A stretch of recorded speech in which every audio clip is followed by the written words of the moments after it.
Apologies for that. Welcome to News Tonight. It's me, Micheal Lukomwa, with Elizabeth Nakakoni, and we'll go straight to what we have for you this time round. Government will draft a policy that will compel government, ministries and agencies to buy locally researched and innovated products. President Yoweri Museveni says that Uganda has proved its capability in research and innovations where the products can be multiplied for industrial and commercial use. This was during the opening of Research and Innovation Exhibition Week at Makerere University. At least over 80 products innovated by Makerere students and professors were exhibited.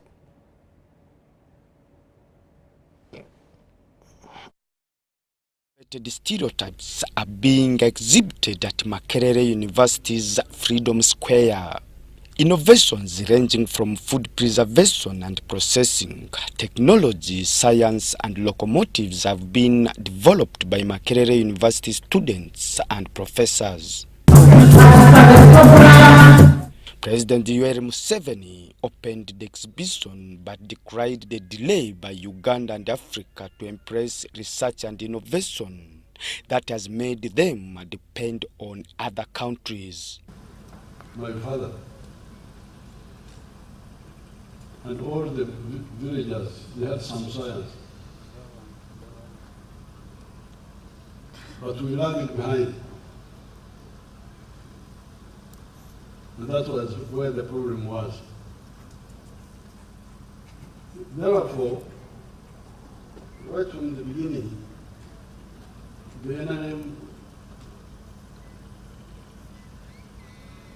saw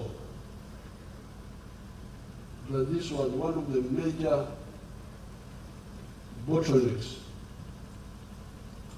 for the progress of Uganda and Africa and the survival of the African people. Some of the people who lagged behind disappeared. Responding to an appeal by the Minister for Science and Technology, Monica Musenero, to draft a policy to compel the government agencies and ministries to start purchasing locally made products like vehicles from Kira Motors, President says it's a good idea. Your Excellency, lastly, I will not make many requests here, but many products that we have made, including those that have come out of Makerere, like Kira Motors, we have reached the market. Not only have we produced buses, we have now designed our prototypes of SUVs, the common vehicles that we use in the government. Your Excellency, we are asking that government policy is revised so that we give priority to domestically developed products where we are. What the Commissioner is proposing is a very good plan. But the government should start buying these products. Museveni reaffirmed commitment to support science and innovation with annual budget. Makerere University receives 30 billion shillings to support research and innovations. And even earlier, I had directed that government sponsorships at the universities, 70% of it should go to science students. This is not because arts people are not important. They are important. But we need to survive.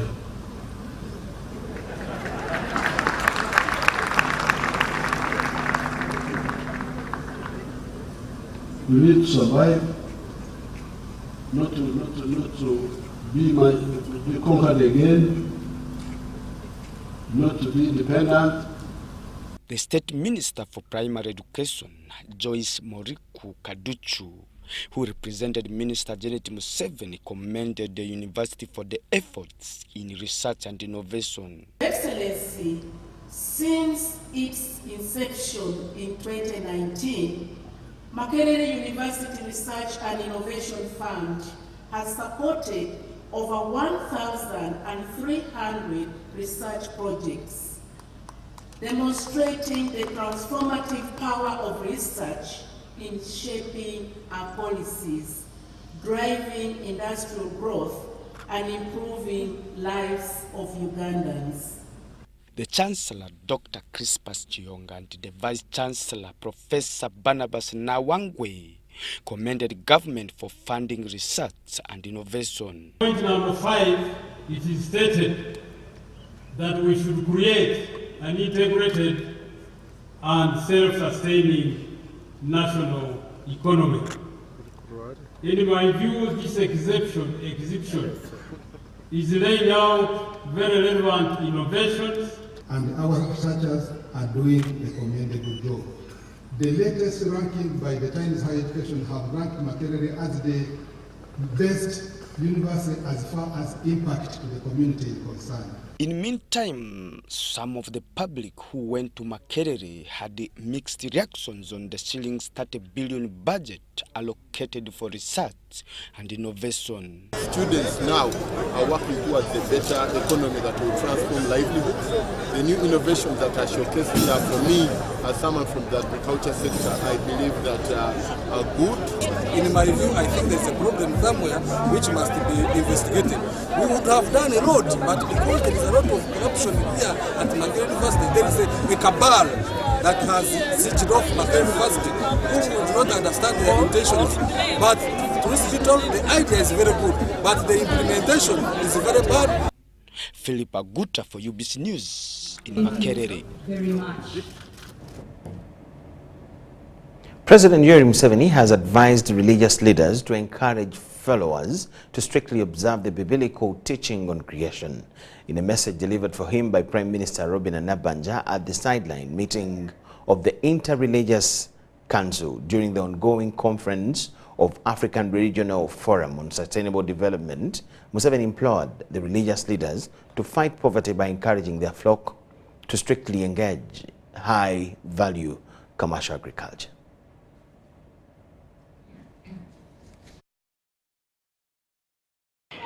The African Regional Forum on Sustainable Development, currently ongoing at Speak Resort Munyonyo, has attracted among others religious leaders under the umbrella organization, the Interreligious Council of Uganda. We want to work together as Africans so that we can promote what is contained in the Sustainable Development Goals. And our role as faith communities and institutions, we are committed to do that. The Prime Minister of Uganda, Robin Anabanja, delivered a statement on behalf of the President. Museveni advised religious leaders to encourage their flock to strictly observe the biblical teaching on creation. Our people have not been sufficiently mobilized and educated to follow the command which God gave to mankind in the book of Genesis chapter 1, verse 28. That command says, be fruitful and multiply, fill the world and subdue it. Have dominance or have dominion over the fish of the sea, over the birds of the air, and over every living thing that moves on earth. He also urged them to fight poverty by encouraging their flock to strictly engage in high-value commercial agriculture. Our people should be awakened to their original duty of developing the earth in a responsible manner. You should begin by encouraging their believers to work towards increasing household incomes by selecting a profit-making enterprise in the 4 sectors of commercial agriculture, industries, services, and ICT. The Prime Minister also delivered a statement to the former presidents and prime ministers who gathered for the 8th Leadership Forum, running alongside with the African Regional Forum on Sustainable Development to discuss the impact of climate change on the African continent. Indeed, the people of Uganda stand firmly behind the efforts being made here They believe in what we are doing, building resilient, prosperous Africa, grounded in good governance, equity, and sustainable development. The former Prime Ministers of Uganda, John Patrick Amama Mbabazi and Dr. Ruhakana Rugunda, also advised their counterparts on how the impact of climate change can be tackled using African solutions rather than depending on foreigners. So, we in Africa, why can't we have 1 or 2 centers concentrating on manufacturing of solar panels for Africa's needs? If we do that, they will be cheaper, they will be more affordable, and will have greater impact. Hyper-local solutions are the way to go. You have the numbers, the youth, you have the creativity, and you have the moral authority to demand better. So my call on youth is act now and force us, the leaders, to act faster, to act better. You young people, don't leave it to us. These are your lives. This is your future. Please stand up and fight. The former president of Tanzania, Jakaya Kikwete, also advised fellow leaders to insist on preserving nature because of the major polluters of the environment are not ready to listen. The only problem we face is that those who pollute are not ready to listen. And because they are powerful, there is nothing we can do about that. There isn't much that we can do about it. But I want to, this is the honest thing. Because there was a time we were talking about shared but differentiated responsibility. This was the original thinking. They refuse to that now. The professor cannot testify. They don't like it. Encourage our leaders to be courageous enough. They should continue to make noise.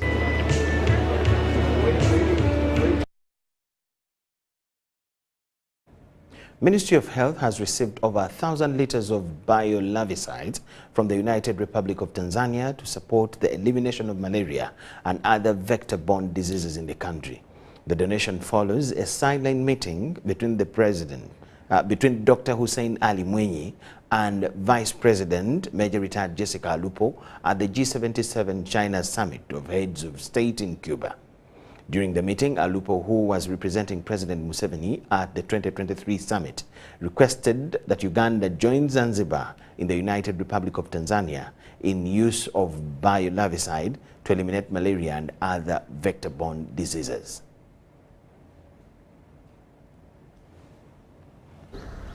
President of Uganda, on the G77 plus China Summit of Heads of State in Cuba, I was privileged to have a meeting with the President of Zanzibar, His Excellency Dr. Hussein Ali Mwinyi, and we discussed a range of issues, including support to our health sector. I am glad that we are here today receiving 1,000 liters of biolarvicide from our brothers in the United Republic of Tanzania. I thank very warmly the government and the people of the United Republic of Tanzania for the warm bilateral relations extended to Uganda over the years, and specifically thank them for treating us Ugandans as their true brothers.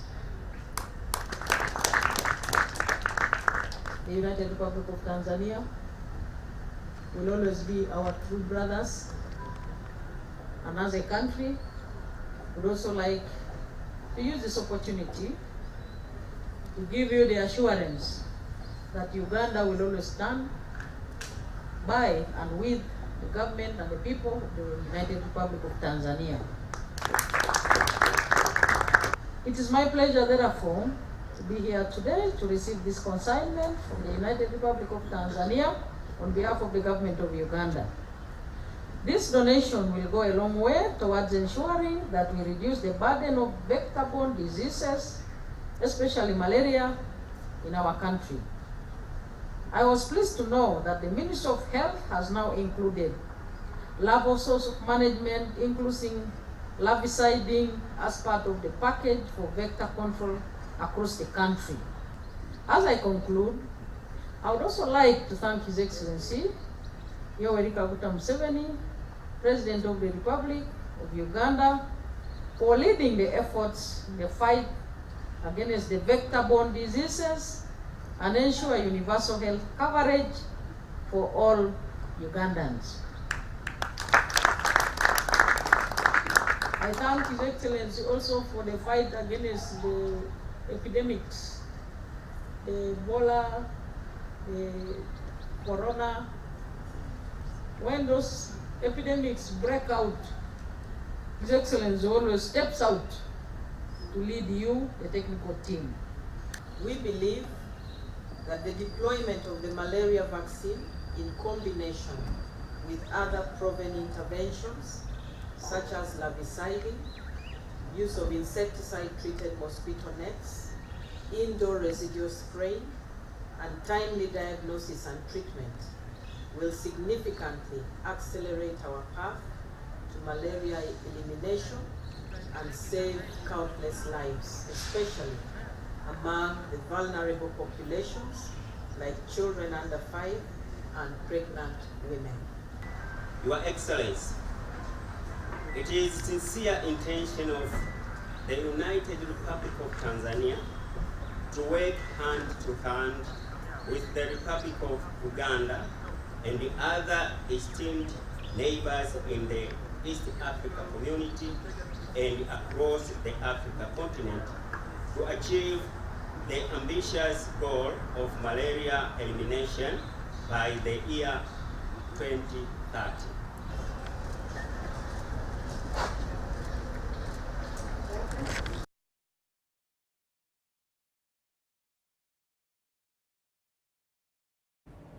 Government has released 19.79 trillion shillings for the last quarter of the financial year 2024-25, representing 25.64% of the revised budget. The cumulative release amounts to 76.422 trillion shillings against the revised budget of 77.196 trillion shillings, indicating a 99% performance. State Minister for Finance and Permanent Secretary to the Treasury has announced the disbursement of expenditure releases for the last quarter of the financial year, amounting to 19.79 trillion shillings. 8.9 trillion is for wage, non-wage, and development projects. Then 2.677 trillion is external financing, mainly for projects. 8.126 trillion is to cater for treasury operations, including debt and all those other obligations of the state. And 83.85 billion shillings is for the local revenue. The statutory obligations prioritized include wages and salaries for public servants at 1.993 trillion shillings, 288.75 billion shillings for pension and gratuity, 172.64 billion shillings for Parliament. The Judiciary gets 58.23 billion shillings. Auditor General's Office is getting 17.46 billion shillings. The National Planning Authority, 11.17 billion shillings, and the Electoral Commission, 94.22 billion shillings to cater for necessary preparations as the election year closes in. Agro-industrialization, tourism, minerals, science and technology continue to take center stage in realizing the tenfold growth strategy, along with their enablers like security, infrastructure, and human capital development. First of all, the budget for this financial year was designed to support implementation of the tenfold growth strategy.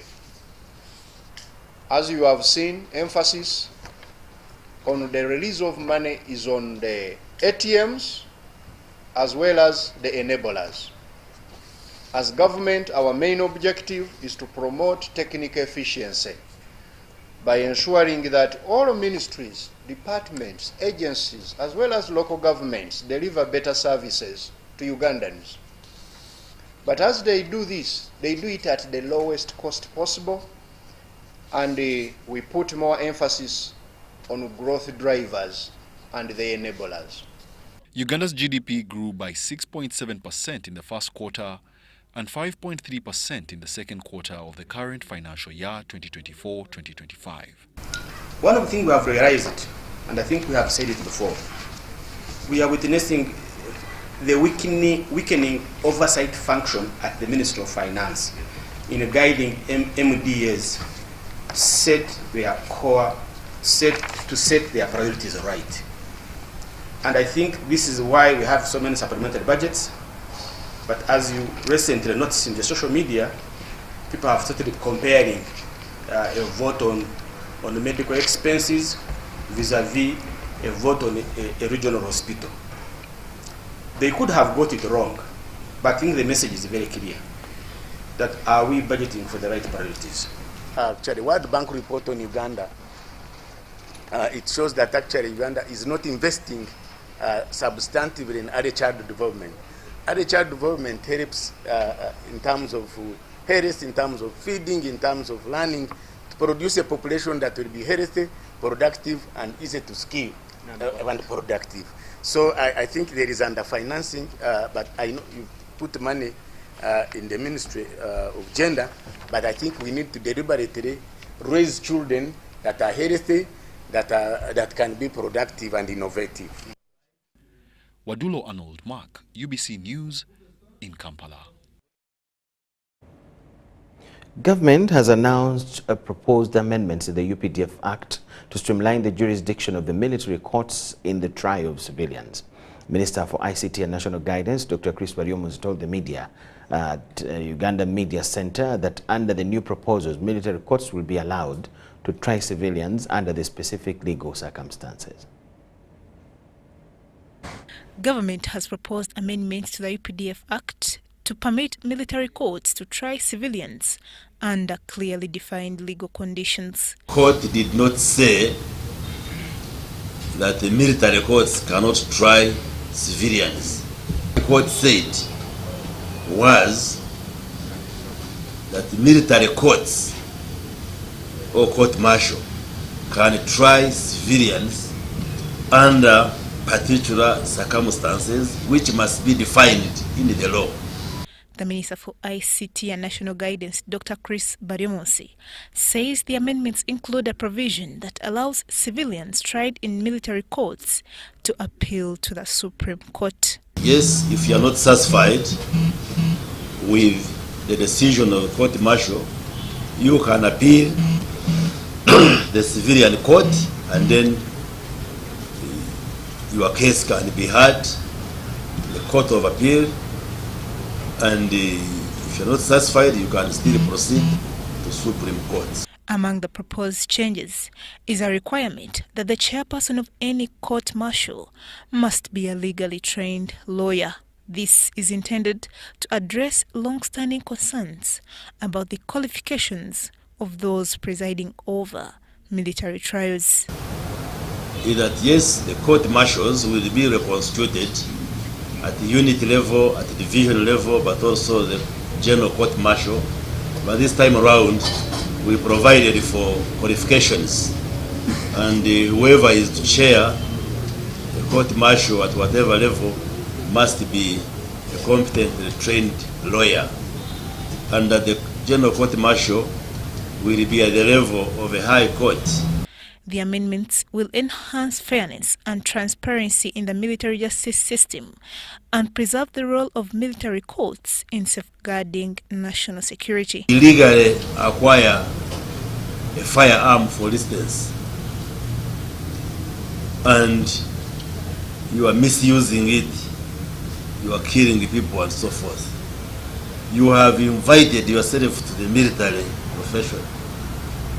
So then why wouldn't you want to be tried under the military law? On a separate note, the minister announced the proposed fee for investors establishing industrial and commercial premises at the Kabalega petrol-based industrial park will be $1.5 per square meter per year. Cayenne Faith, Ivan Kawa, for ABC. The judiciary has sworn in the chairperson, deputy and member of the 7th Judicial Service Commission. The 3 members, including the chairperson Douglas Singiza Karekona, his deputy Justice Rosette Comfort Kania, and Frank Mwesigwe, member, were sworn in before the Deputy Chief Justice Richard Butera. The judiciary has sworn in the chairperson, deputy and member of the 7th Judicial Service Commission. The 3 members include the chairperson Douglas Singiza Karekona, the deputy Justice Rosette Comfort Kania, and Frank Msingwire, who is a member, and they all swore before the Deputy Chief Justice Richard Butera.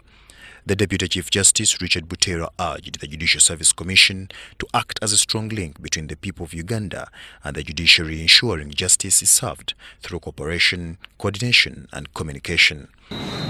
You have today assumed duty in the service of Ugandans. This is a call from God to serve His people. You have taken oath that you will well and truly exercise your functions in the Commission in accordance with the Constitution and the laws of Uganda, without fear or favor, affection or ill will. The performance of your functions as a Commission. Article 147, Clause 2 provides, and I quote, "You shall be independent and shall not be subject to the direction or control of any person or authority." Close quote. Please, I implore you to always ensure that you are independent as you make your decisions. The Minister of Justice and Constitutional Affairs, Norbert Mao, called upon the appointed leaders to collaborate with different sectors and departments to transform judiciary and restore public trust. People have many sides. Now we are going to see your leadership side. Because that's a side that many people perhaps have not yet seen. Because now you are leading a commission that appoints our judiciary. I don't think there's any other commission which is under more scrutiny than the Judicial Service Commission. First, you now have to deal with the radical bar, have expectations, very high expectations.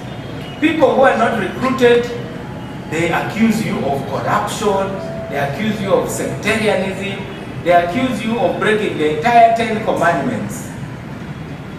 But I have come here primarily to say that yours is a constitutional duty.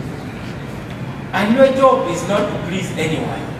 Your job is to make sure that you achieve your mandate under the Constitution.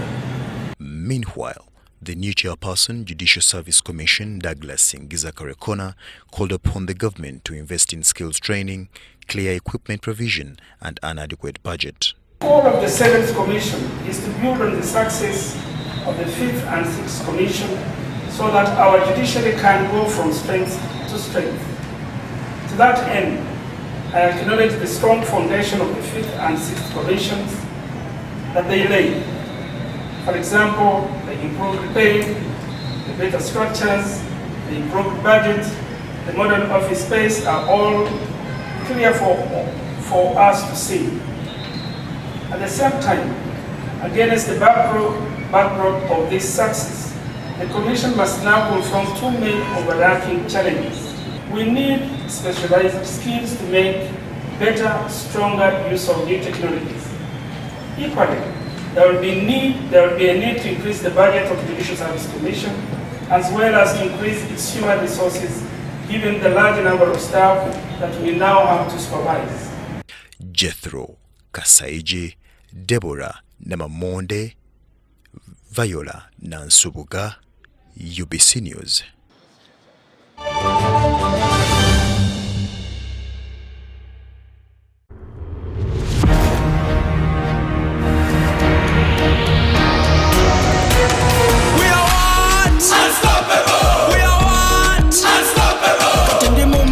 Kama nemo pocket, tambula body street, issues are my target. We are what? Unstoppable. We are what? Unstoppable. I'm in a plantation, but on a global mission. Internet ambition, full condition. We are what? Unstoppable. We are what? Unstoppable. Oro cash is gone, netaga yo kaloni, niga mukafoni, money in the zone. We are what? Unstoppable. We are what? Unstoppable. We are good with MTN. We are what? Unstoppable. With you and MTN together, our ambition is unstoppable. We are what? Unstoppable.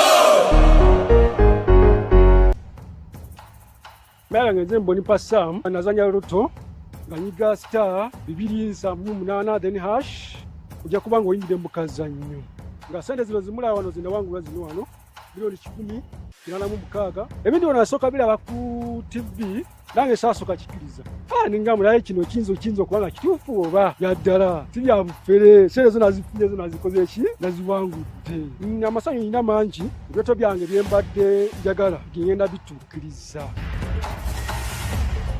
Uganda National Lottery.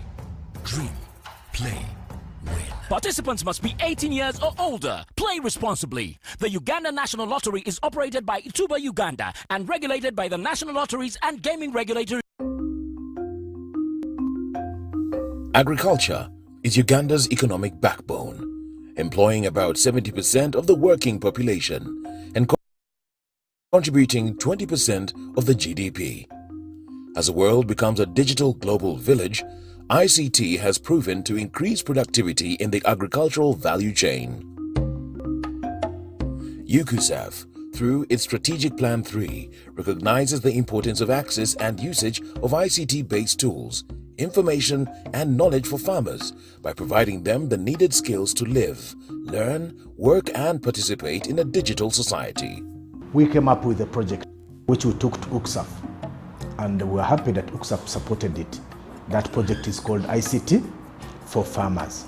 What do we get from ICT for Farmers? We managed to skill up to 100,000 farmers.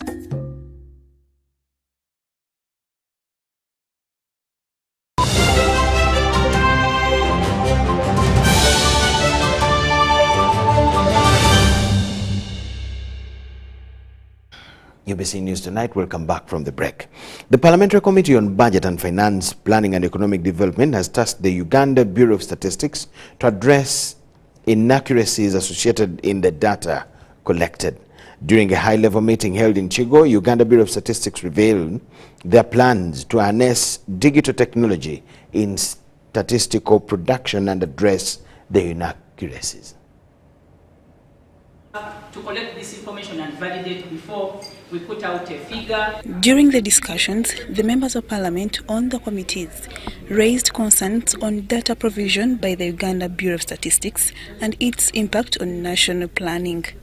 I think what you have to do a little bit more is stakeholder engagement.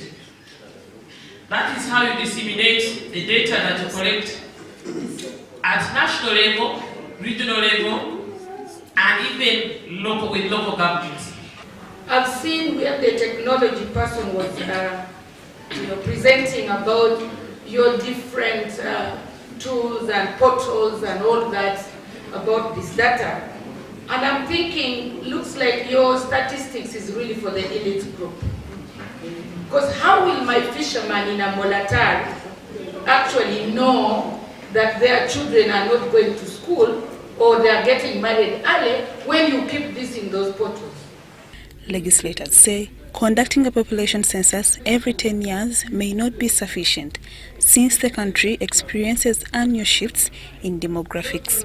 So we need to train our civil servants to bring this accurate information, not necessarily wait to recruit as it were, the traditional approach, as it were, to recruit people to get this information.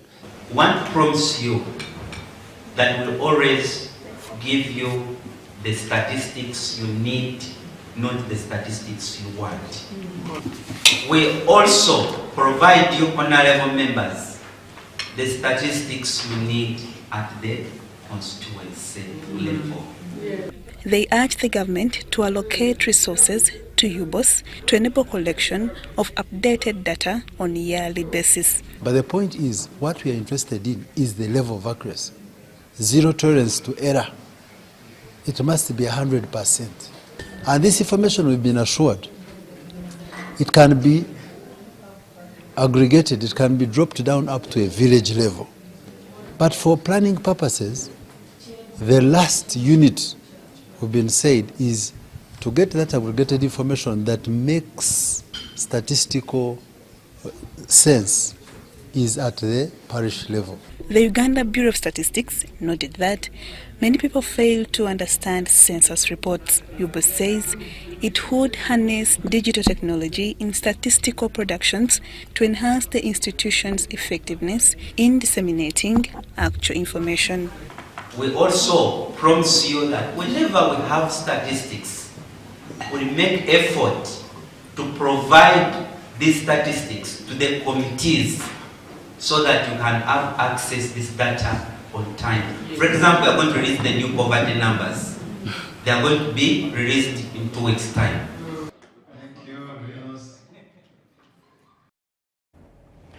State Minister for Environment, Beatrice Anyuar, says that protecting natural resources is a matter of public health, and she urged Ugandans to be proactive in preserving the environment.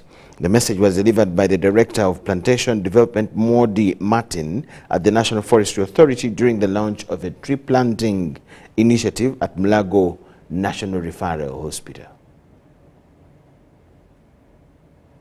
Hospital and Kampala Capital City Authority KCCA have launched a tree planting initiative to enhance nature conservation.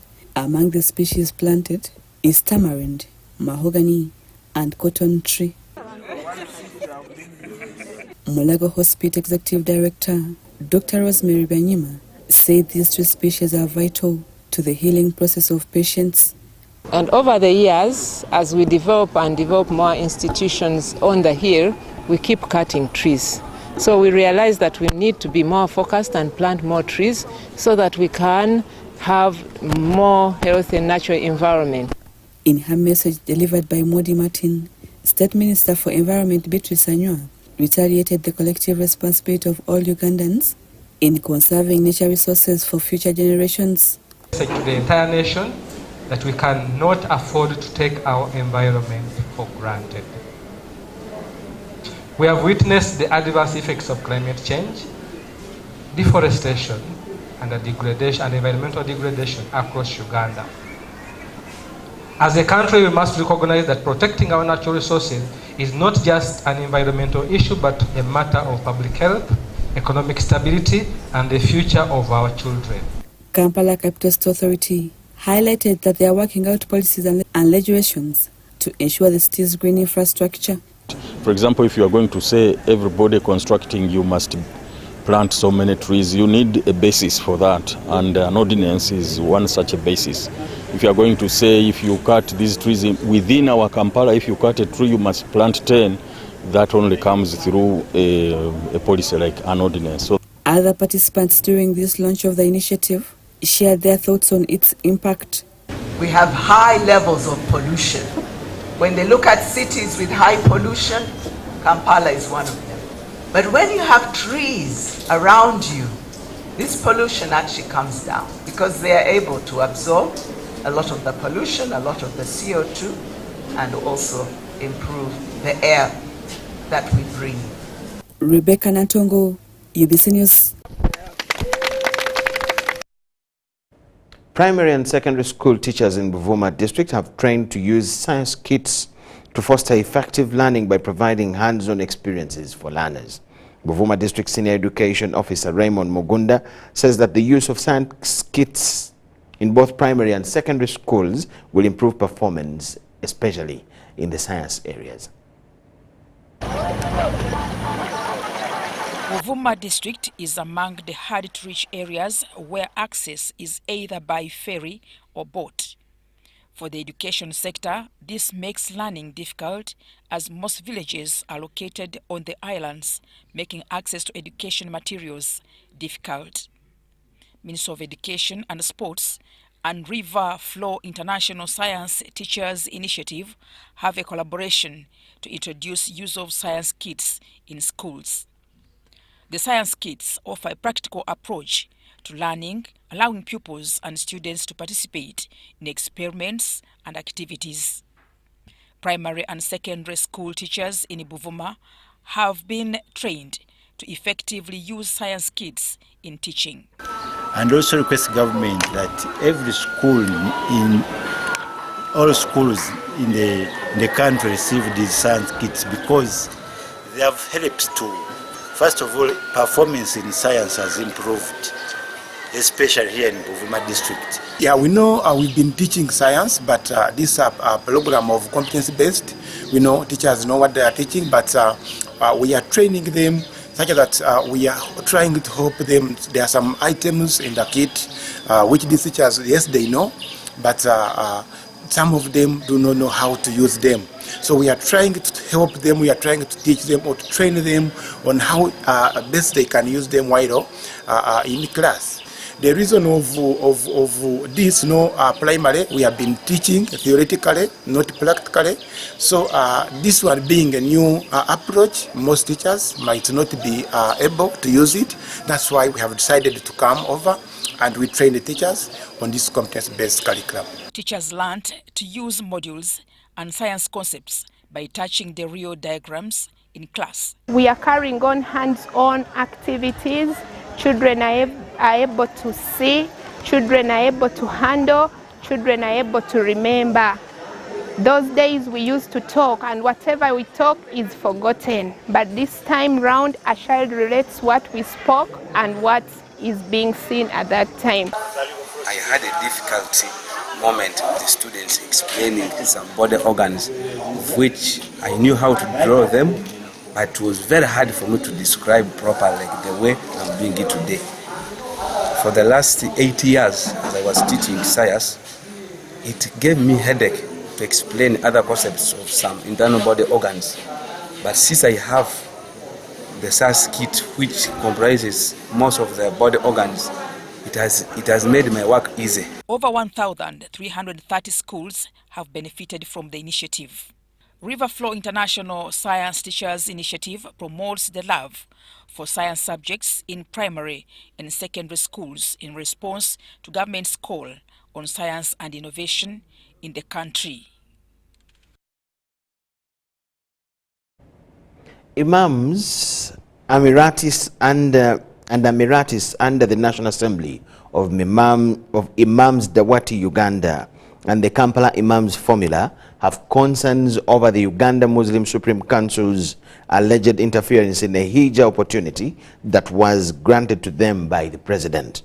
Led by Sheikh Saidi Kasauli, the group claims that the 100 Hijjah slots promised to them by President Museveni in 2011 and fulfilled this year were unfairly taken over by the Uganda Muslim Supreme Council. Imams emphasize the spiritual and personal significance of Hijjah, that many of them dedicate their lives to preaching about the pilgrimage, but never go due to financial limitations. The President wrote to us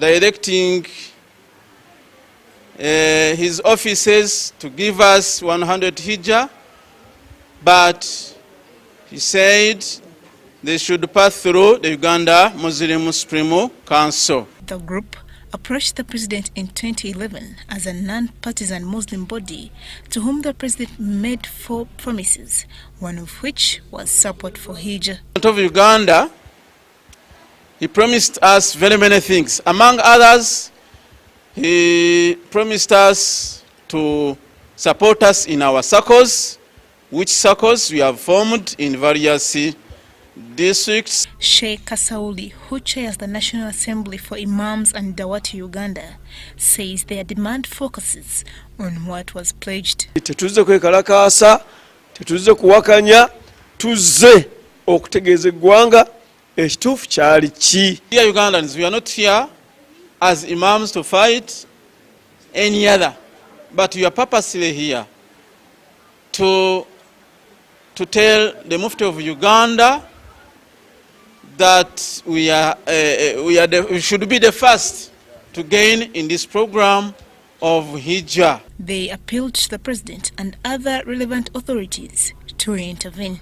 Likewise, we request kindly the Mufti of Uganda to consider more so the imams of this forum. Uganda Muslim Supreme Council Deputy Secretary General Sheikh Muhammad Ali Aluma dismissed the allegations. He stated that Sheikh Kasauli had previously agreed with Uganda Muslim Supreme Council leadership during his visit to their offices. Kati n'addamu mu phrase eddala n'agamba nti I hereby direct controller olidde afulfilling a pledge eyo n'agenda mu maaso ng'agamba nti he therefore direct that the list should be selected by Mufti of Uganda and Uganda Muslim Supreme Council. Yes.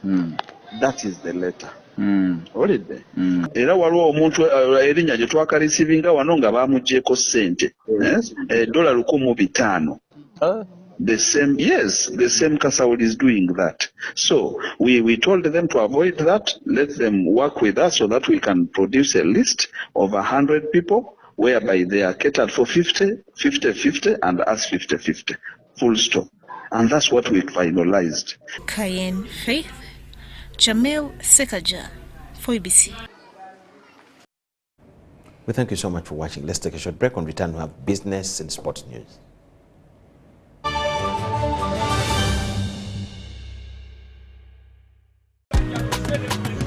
You used to tell me that I don't make you happy.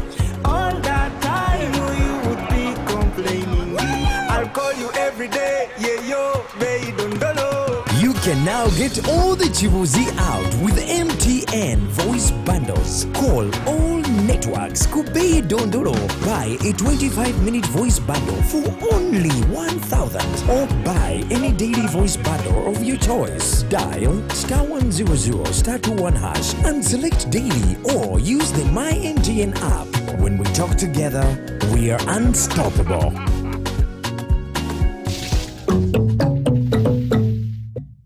Buza Commissioner, enhancing tax education and bringing it closer to the taxpayers. Many Ugandans have questions about the taxes they pay to URA. When we come at revenue, they tell us to clear Chitenge at 10,000. And when we are selling Chitenge, we sell it at 17. So we don't know whether we are working or not. Understanding your tax obligations can help you grow your business and avoid unnecessary losses. Now, you can get direct answers. Send your tax-related questions via WhatsApp or SMS to 0790-141-887 and the Commissioner General of URA, John Musinguzi, will personally address them. Tune in to UBC News Tonight every Monday and Wednesday for expert insights and clear explanations. Buza Commissioner. The Office of the Prime Minister informs the general public that the country will be characterized by heavy rains from the month of March to May 2025. The public is advised to undertake the following measures to mitigate the devastating impacts of the heavy rains. Clear the drainage channels to avert flash floods. Cover all manholes and avoid walking and driving in flooded road sections. Trim the old or hanging tree branches near buildings and over the roads. Notify the authorities about the disasters caused by the rain in your area. Ensure that school-going children are accompanied to and from school by adults. And lastly, follow the weather updates provided by the Department of Meteorological Services. Please be safe.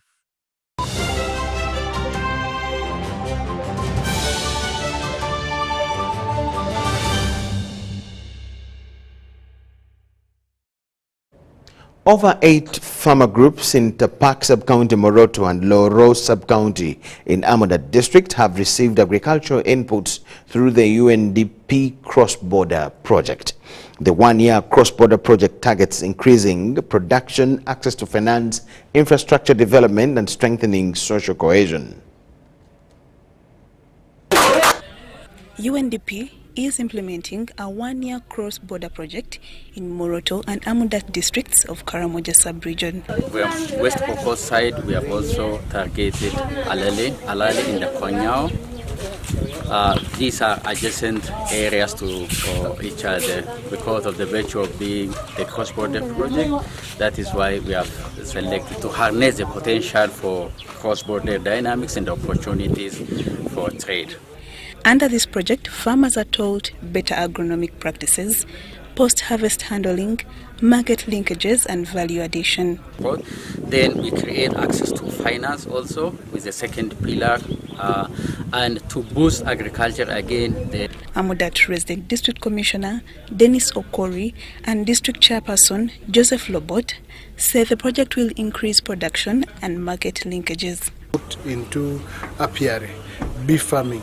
They have brought equipment such as the storage equipment, warmers, honey processing equipment, suits, packaging material, and this is going to enable our farmers have a competition at the market level. The challenge that we have had majorly in Loro, in Amudat, is the instance where people produce food and sell it as it comes out. This area is a food basket for Amudat. It is important so that these farmers can be supported to keep their produce for some time until when the prices go high. Relatedly, Lobot asked development partners to always do needs assessment before implementing projects in Karamoja. Farmers appreciated the UNDP initiative since they have been selling produce at low prices due to limited knowledge on value addition. We receive the seeds of maize because it will assist me to earn more. Because for us we were planting maize of stores, but they have been selling honey in a crude form, ending up only utilizing the liquid honey. The wax is not sold, the propolis is not extracted, and many other components of the honey. The cross-border project is implemented in Tapag sub-county in Moroto and Loro sub-county in Amudat districts. Loro, Uganda.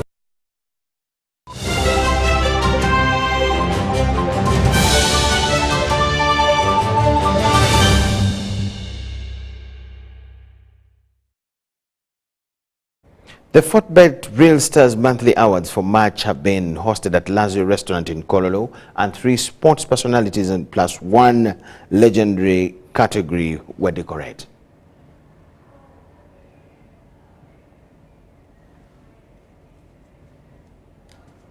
Federation Football Club player Paul Muchurezi has won the Best Player accolade for March at the Fortbet Real Star Monthly Awards. During the month, Muchurezi scored 2 goals and provided 4 assists in 4 games that kept his side in contention for the Uganda Premier League title. I will have to say thank you so much, Fortbet. This is a great initiative, and this actually motivates or inspires us to work hard and be even more winners all the time. So I'm really happy to be the winner for this award, and I'm looking forward to winning many more. Rugby player Israel Makoha of Victoria University Sharks bettered all, while Germany-based super welterweight Muzamiru Katende was boxing's best. There was a legendary award to Don King Lukanga, without whom and through his Lukanga Boxing Club, boxing in Uganda wouldn't be the same.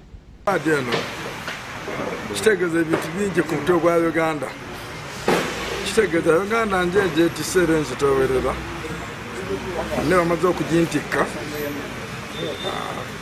kyachewunyo era kyakitiibwa okulabika nga awaadi eno y'ebikonde mu Uganda yonna nze nsoso gyetikka. Throughout his career, and especially as a manager, Don King Lukanga has superintended over several successes that put the club's trophy at more than 3,000. Chitintale's skate park has celebrated 20 years of existence, with giant strides taken that reach far beyond sport.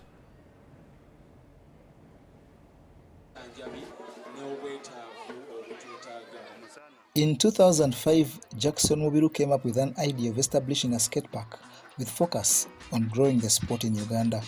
Yo abantu bali tebakutegeera mu kusookera ddala nga tebakumanyi okuwa omwana okubeera part of it, bakubuza bingi bagamba abaana bajja mmenyeka emikono, naye ate gugenze ne gukyusa ne gukola impact ey'amaanyi nti skateboarding agezeseza ate n'aleeta ebintu ebirala ebigasa eggwanga. Along the way, the skate park has attracted partnership, with the most noble being the French embassy, which on the occasion of celebrating 2 decades has promised more. It was the great minds, the big hearts, the courageous people, the committed people that you brought alongside you, and your dear wife with you today. Despite facing several challenges, the establishment has materialized into a national treasure that is honing talents for the sport that eyes local and global success. Singa okuyambibwa kubaddewo gavumenti ekyomusolo mu byemizannyo, tusaba bambi batukwatireko kubanga abantu tufuna equipments ebweru za bwerere newe zijja mu nate tuzisasulira omusolo. The park now hosts a youth for skating, tailoring, music studio, dance studio, craft shop, bakery and a library that is equipped with books and computers.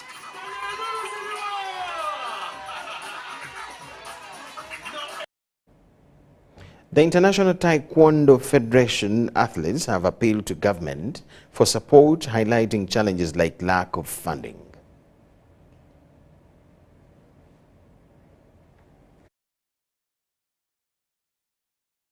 In Uganda, the sport has grown ever since it was recognized in 2013.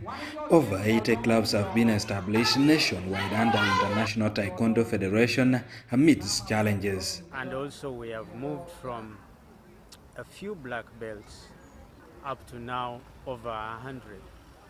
So we have a steady progress amidst the challenges. One of the challenges that I would like to talk about is lack of government support and also lack of sponsorship or limited sponsorship. Issues affecting the sport were raised during the Uganda Open Championship, which attracted 12 teams to Lira City. Kwale South Member of Parliament Peter Ochen showcased his medals and urged for more Taekwondo clubs in remote areas. Zanzibar was the first one. This is now the third one I got from this competition. Now, all these elderly persons you have seen, they no longer go for treatment for diabetes, for pressure, and others. Now, if we promote this, even in Parliament, people would not be going for those expensive treatment. And when we do this, it will even save the money for treatment in the Ministry of Health, in the whole Ministry of Health. And this is good for the government. The Federation spokesperson Charles Osendro appealed to the government to recognize Taekwondo athletes. I am appealing to the government of Uganda to also turn their eyes unto us as Taekwondo practitioners in Uganda. You know, always when we go to represent the country outside, we use our own money. Each athlete is supposed to contribute his or her own money. Eddie Ulwa, UBC News.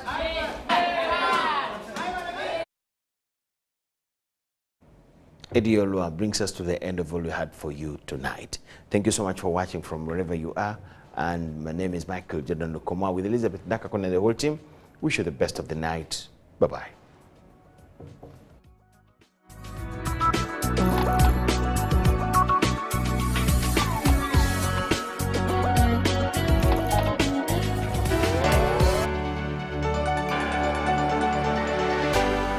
UBC, inspiring Uganda.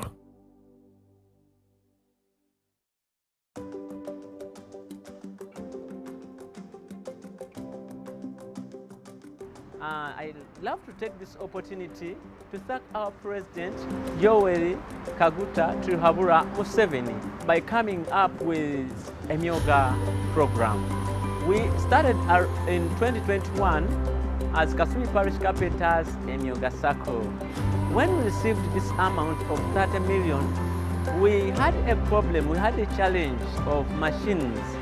We used to carry our wood and we would carry it up to Bwaise to be worked on. So when we got this chance, we are able to buy machines to ease our work of carpentry. At the moment, we are a number composed of 140 members. We have the women who come in and do saloon chairs.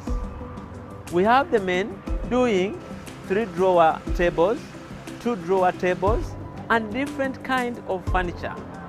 Before the Myoga program came in, we had a lot of crimes taking place on this road. When this Myoga program came up, we managed to collect these youths. We gave them hope that you can change from stealing, and we can give you skill so that you'll be someone in the society that will even help another person. Kansoke ddala okwebaza omukulembeze w'eggwanga olw'emirimu emirungi gy'ataddemu.